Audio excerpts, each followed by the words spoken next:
Also, I want to acknowledge also Dr. Bott in addiction psychiatry here contributed to this slide set as well as Dr. Plum. So thank you. And no disclosures. The objectives are to describe the 3 FDA-approved medications for treatment of OUD, discuss helping our patients choose between the different treatment options, and then identifying some therapeutic interventions that can be helpful in addition to medication. So again, just going back to our DSM-5 definition, always important to establish clearly that someone has this diagnosis based on the 11 criteria. But essentially what it is a problematic pattern of opioid use leading to clinically significant impairment or distress. And just to kind of look at an overview of the need for OUD treatment, this is based on CDC data from 2022, which was gathered from the National Survey on Drug Use and Health, which, gives us a picture, but underestimates based on the populations that it samples. So this is on the small end of what is a vast problem, these numbers. But you can see in the left, based on that survey, the adults in the US who needed OUD treatment was 9.3 million. And of those adults, 5 million received treatment. And of those who did not receive treatment, they either did not perceive a need for treatment, that was 42%, and a small percent perceived a need. Of those who received treatment, 25% received medications, and 30% received treatment that did not include medications, which often occurs more in group, I think, therapy settings. So just to look at the details here, again, 25% of adults needing MOUD in 2022 received medication. The percent was higher in men than in women, and more were in their middle age. And while overdoses affected a greater proportion of African American individuals, a smaller percent received treatment. Also, among adults with severe OUD, less than half got medication. So why do these gaps persist? There's many reasons. There continue to be beliefs related to internalized and external stigma and this extends within patients and across the board in the medical community as well, where they feel like taking treatment, medically sound, evidence-based treatment, is the equivalent of continuing to use the substance. And there's also limited access to opioid treatment programs for people who need methadone is another reason. Sometimes there can be pharmacy. I know we see access issues with our pharmacies here, and sometimes in hospital facilities to buprenorphine or particular forms of buprenorphine that might most benefit the patient. There can also be payer restrictions on certain formulations as well, particularly the injectable forms, which are much more expensive, but for some patients, much more effective. And then we do have an ongoing lack of experience, not among you all, but in general among providers with prescribing. And this is something that we're continuing to have to work on. We'll see in just a few slides here how the waiver leaving had some benefits, but also one concern ongoing that we need to ensure that we continue to train providers and make sure people are comfortable prescribing as they would any medication. Racism, certainly, as you could see in the lack of access, particularly in African American communities, the medical community in general, but specifically in substance use treatment, has a long history that we need to rectify and ensure that we're focusing on populations that have been underserved for decades. So this is a quote that I know Dr. Bott likes to include in his slides, and I think this came from his original deck years ago, a quote from Walter Lang. psychiatrist, I believe, out of California. Detox from heroin, and you could substitute any opioid, say in the age of fentanyl. But detox from heroin is good for many things, but staying off heroin is not one of them. So in other words, whereas the medications, sometimes people continue to think that they're just to take for a short while and come off of them. It doesn't tend to help, and relapse rates are high. So the traditional approach was this detox and then just being off of all medication and drugs. But what studies have shown over time is that detox without ongoing medication support is really not usually going to benefit the individual. And otherwise, without these medications, up to 90% of patients who went through detox and not maintained on treatment relapsed in the first 1 to 2 months. And of those who relapse, some will die of an overdose. And this is really why we want people to stay on medication if they are willing. This is a study that's often referenced to show the risk of this. This is the Lancet study from 2003. The study would not be repeated given the overdose related deaths that occurred. But you can see here that patients who were maintained on buprenorphine did not experience any overdose deaths, and those who detoxed over the first week and then were given placebo instead resulted in overdose and subsequent death. So turning to our medications for opioid use disorder, we have several options that fall into the antagonist, partial agonist, and full agonist categories, all acting at the mu receptor in the brain. So you can see here the effect on those receptors, how they're activating them or blocking them. And how do we choose, how does the patient choose which medication is best? And we'll get into some detail about each of these, but essentially things that we're thinking of when we're talking with patients is what is their access to the medication? For instance, how likely is it that they can get to a methadone clinic if they're looking at that treatment? What is their ability to safely store medication? Perhaps is having it locked at home not as feasible, in which case is a monthly injection more feasible. What are some other potential medication interactions? Methadone traditionally has more interaction, say, than buprenorphine does. And so exploring that with the patient to make sure that that is safe. And what is their prior treatment experience? What worked, what didn't work in general? And medicine goes a long way in terms of informing their choice. And then certainly personal preference and job requirements. So looking at each of these a little more detail. So methadone is our full mu opioid receptor agonist. It's a Schedule II med, and it's prescribed for OUD only at opioid treatment programs or methadone clinics in its liquid form, right? So the pill form of methadone for pain be prescribed in other settings, but not for OUD. It was first approved in 1964, and it's got lots of evidence for its benefit in terms of keeping people off of opioids and safe. So the Cochrane review here, 11 studies, nearly 2,000 participants, showed a statistically significant decrease in heroin use, increased retention and treatment, which is key to survival, than non-MOUD methods. And we've also seen evidence for staying in treatment of other associated so injection, drug use, criminal activity, and associated infectious disease, so significantly decreasing risk of HIV transmission from that study from New York in the 80s. And again, key is we see decreased mortality from opioid use disorder for those who stay in treatment. So what are some barriers to treatment? It is out of the medical mainstream. So again, has to be prescribed at a methadone clinic.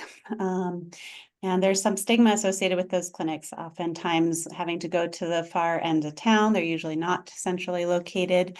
The daily dosing has shifted somewhat, but at initiation of treatment, many people do come in daily, if not every a few days, and that can take a lot of time out of their day-to-day schedule. So that can also present as a barrier. I will say it can also sometimes be helpful. Some patients point to that structure as really beneficial. And so that may also be part of the patient's decision to start methadone. And then the federal regulations we'll see here have become somewhat more flexible in recent years. But still, there's pretty strict monitoring. So you can see here the SAMHSA change from the 42 CFR Part 8 final rule that went into effect in April of 2024, and we OTPs to comply by last October. But basically, this rule was focused on both decreasing stigma around treatment, but also prioritizing patients needing this treatment and really expanding access. So again, the notable changes, as you can see kind of summarized here, were destigmatized language in both from the federal government and in our clinics, eliminating the one-year history of opioid use disorder requirement, prioritizing pregnant people, eliminating the 2-time abstinence trials for youth. This is the federal shift. I will say that this state-based requirement varies for methadone in adolescents. Take homes are allowed now during the first week of treatment, and in general, time in treatment is, in terms of the number of take homes that people get, is probably one of the biggest changes that's come about recently.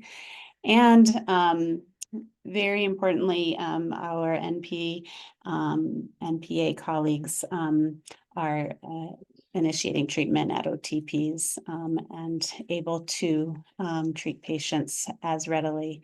And in the past, this restriction limited access, certainly for patients at our clinic, and I think across the board at OTPs.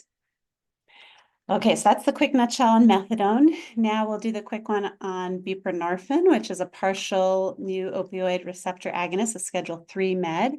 It was first FDA approved over 20 years ago, following the Data Act that passed in 2000, which was passed again to get around that Harrison Act of 1914 that made it illegal to treat in outpatient settings. So we had to use the X waiver and get that training. And it at first was only MDs who could prescribe a certain amount. So lots of restrictions in the beginning. It did expand treatment beyond OTPs to primary care and other settings. But then that X waiver was eliminated in 2023. It comes in a variety of forms. The most familiar ones are, and I'll try to avoid the brand names here, but basically you've got the monoproduct buprenorphine in its sublingual form, or the more commonly, I think, used buprenorphine and naloxone combo product, otherwise known as Suboxone. And then the extended release forms, which now we have moved in our clinic towards Brixadi, which is because of ease of administration and dosing, but also Sublocade is the older form of that. What we know about buprenorphine is that at any dose, it's better than placebo at keeping people in treatment. And at that doses of 16 milligrams or higher, it's associated with decreased opioid use. That 16 milligram was done prior to the fentanyl age, I would say. And so we definitely, I think, anecdotally see even higher doses being needed. And then there's that CACO study that I showed you before as to why we try to keep people on treatment and not just detox. This is just some clips from that X waiver elimination, some headlines that came up. X waiver officially dead. People were holding X waiver funerals. We don't need to get that added to our license to prescribe. However, you can see here, and I think this is a real concern, this from the Board of Family Med article 2023. There's some excitement, but certainly some apprehension as well, and opportunity, but apprehension, I think, is still surrounding ensuring that providers are prescribing. The more recent national data doesn't show a significant increase in that since the waiver left. What are some benefits of office-based treatment with buprenorphine? So unlike methadone having to go to OTPs, patients can see their primary care for this, psychiatrist, they see their provider in a private, confidential office setting that allows for continuity of care. They may not need to identify necessarily that they're checking in for that at the front desk if they don't feel comfortable doing so. It doesn't require daily visits or costly residential treatment. And it can allow for more time for other things. So that improved access is really key. And it's also about as effective as methadone at reducing opioid use, a little less effective in treatment retention. That's possibly without that full agonist effect, but also possibly related to what I had mentioned earlier about just the structure of methadone clinics, maybe what some folks need. Okay, and then talking about naltrexone, which is our mu opioid receptor antagonist, which we certainly don't use as frequently for treatment of OUD. I'd say we mostly see it for alcohol use disorder, but still an important option to consider in the long-acting injectable form only for OUD. It was first approved for treatment in 1984. Again, it does come in that oral daily dose, but that's just for alcohol use disorder. And in the first few days, we can prescribe it if needed before transitioning to the injection for OUD. Patients have to be fully off of opioids before starting it. Again, because of that antagonistic effect, it would cause significant withdrawal. This Cochrane review in 2011 showed no statistical difference in primary outcomes when compared to placebo nor medication or no medication. There are two, the Tanem et al. And then the Lee et al., which Dr. Bott was involved with, showed that the medications in the injectable form head-to-head trial with buprenorphine, I'm sorry, with with the sublingual form, were equally effective and safe. The key, though, is because they were started in an inpatient setting, these are very difficult in the outpatient setting. So once patients were on them, then they were found to be effective. But that initiation can present barriers for many people. So just a few more thoughts on MOUD. It can be one part of a more comprehensive treatment, and Dr. Plum will talk about that in a minute here. So that importance of counseling, having case management, their health care is key. It can often be the part that leads people to more treatment engagement in other areas of their health. So oftentimes we can get folks Hep C treated, let's say, more easily if they're engaged in on treatment. But it is key to help stabilize those other social factors, employment, housing, positive social networks. All of that is key to helping folks meet their goals, learning those coping skills, relapse prevention strategies, all of that is essential to their ongoing well-being. So how do we choose between the medications? So the naltrexone, so the antagonist approach versus agonist, partial agonist approach, and then we'll talk about these two versus each other. But for someone who is thinking about naltrexone, it might be for folks who aren't interested in, and sometimes you need to explore that some because it might come down to some stigma that they've heard again about not wanting to be on a medication that they will be physically dependent on, and that they kind of might equate that to the substance. But for some patients, they feel very strongly that they don't want to be on agonist or partial agonist therapy, so that might play into their decision. They have to have a high motivation for abstinence because of that antagonist effect. Sometimes professions require it, and so that might play into their decision. And then for some people, it might be that they have already been on, have had multiple attempts on agonist treatment, continue to use, and so they want to try this approach instead. And then patients who have been off of opioids for a long time, perhaps, but are having cravings or at risk for relapse, this may be what they choose to trial. And then looking at again, the buprenorphine and methadone option. For patients who have history of overdoses, especially following detoxification, this would be really for everyone considered these as first choice, given their demonstrated survival benefits, but this may play a role in weighing into that decision if they've had this history, if they have serious mental illness, houselessness. These things certainly would weigh heavily towards being on agonist therapy. Certainly in pregnancy, this is what's recommended. And then patients with chronic pain, that it can have a secondary benefit, not, again, this wouldn't be primarily for treatment of pain, but it might aid more if they're on this at baseline, in addition to their overall comprehensive pain program.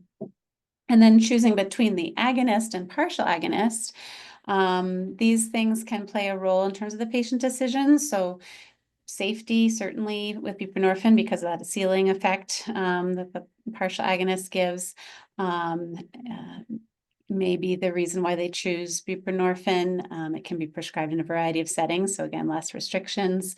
Also, standard doses shouldn't affect the QTC, and that heart interval can be affected by methadone, especially if there's other medications on board that can affect it. Again, buprenorphine has fewer med interactions in general than methadone, so that can play into their decision and yours as their provider in deciding. And we see similar outcomes, but again, that better retention and treatment with methadone. And then in pregnancy, the mother study, which is now, I think, almost 20 years ago, 2006, or it might have been published in 2010. But it is still the biggest study in pregnancy. And it showed that for moms who were on buprenorphine, randomized either buprenorphine or methadone in pregnancy, that they had less manifestations of that neonatal opioid withdrawal in infants, that was less severe. And so sometimes that plays a role. Methadone and buprenorphine both still considered gold standard in pregnancy. And I'm just going to go quickly through the next couple slides so we can get to Dr. Plum's slide. This is just summarizing what I just said. How long do I stay in treatment is a very common question we all hear, and really for as long as there is benefit. Things to keep in mind to make sure we're maximizing the benefit is we want people to be not feeling withdrawal or sedation or intoxication. So checking in with them on that when they start, but also ongoing to see if anything's changed. Understanding that cravings might not be completely eliminated, although if they do persist, sometimes that is an indication if they're not maximized on their dose that we should go up, but counseling can also be very key there.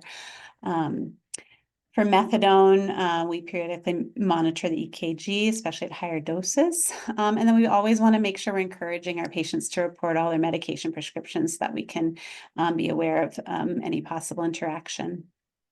About the naltrexone not being able to be combined with opioids, one thing that when I was talking about the decision of which medication to start, methadone versus buprenorphine, one thing that we'll sometimes go over is that it can be difficult to switch, not impossible, but if someone's kind of not sure between the two, it can be very difficult to switch from methadone to buprenorphine because of the risk of precipitated withdrawal, but not the other way around. And so if someone's willing to try buprenorphine first, that can help eliminate that.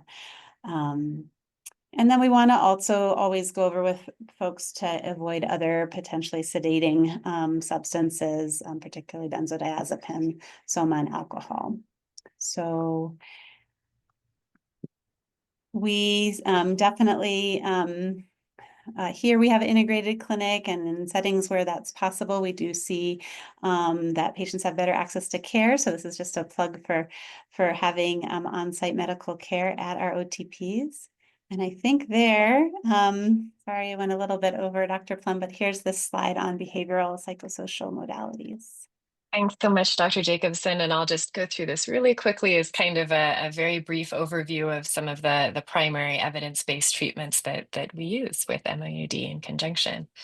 And as Dr. Jacobsohn mentioned, this is really a working together complementary kind of model. So one part of all these different therapies, regardless of their particular approach, is that we're supporting medication adherence and attendance and engagement in their medical treatment. And then there's a few other kind of common factors you could say between pretty much all of them, they'll include things like coping skills and, relapse prevention, recovery planning, and very importantly, identifying and addressing what some of the comorbid disorders or life experiences were that might have made the person vulnerable to developing an OUD in the first place, because that helps us to set them up with further treatment that's going to support them with those underlying vulnerabilities. So in terms of motivational interviewing and motivational enhancement therapy, that's most useful usually towards the beginning of treatment, because it is a difficult time for patients, and we really want to help them cultivate that motivation and stay engaged. That's what motivational interviewing and MET are all about. But it can also be helpful throughout treatment, because it's a winding road, and often people will sort of start to disengage even when they are finding success. So keeping motivation up throughout treatment is really important. Cognitive behavioral therapy for opioid use disorder is very similar to all other types of CBT. It's just specialized for some of the unique challenges of opioid use disorder. So that's really about restructuring thoughts, feelings, and behaviors that are associated with the substance use disorder.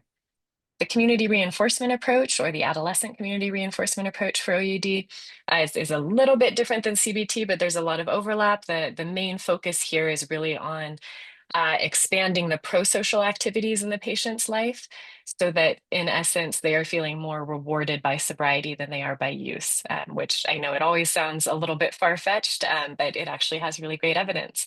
So that is essentially a CBT model, but with this kind of twist where there's really a focus on expanding the person's psychosocial options.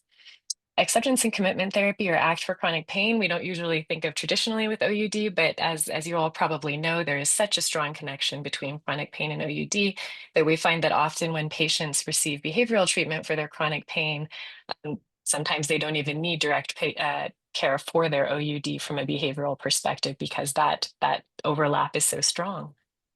Group treatment for OUD, there's a few different options within this, but one of the main things to keep in mind is, as Dr. Jacobsohn mentioned, stigma is so profound for this group that it can be incredibly important for them to find a community where they can talk openly about what they've been through and meet with other people who understand the kind of life that they've been living and its challenges. There's particularly robust evidence for specialty populations, such as pregnant women or people who are insecurely housed, that these group treatments are particularly helpful for them. Contingency management, if you've been on this echo for a while, you've probably heard about. That's about providing concrete reinforcement, informally called rewards, for behaviors that are associated with progress in treatment. So that could be, for example, receiving a gift voucher when people regularly attend their medication appointments. Peer support, wonderful option for people with OUD. Again, this is about getting that validation and the ability to talk with somebody who knows what the patient has been through from a personal level, without that feeling of stigma that sometimes patients have within clinics and with healthcare providers.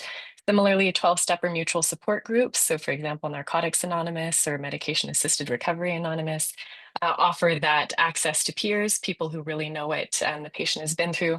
One thing to keep in mind with this treatment is just we find that people who self-refer into it do really well, but people who are mandated into 12-step or mutual support groups tend to not benefit from it so much. So that's a very, very brief overview of the main psychosocial modalities. Of course, happy to answer any questions on that. I think that's our last slide. Is that right, Dr. Jacobsohn? Yes, thank you so much for reviewing that. You do such a great job with it. Yeah, so here's some references from my set and from yours. And I'm going to stop this share and see if there's any questions or comments about all of this.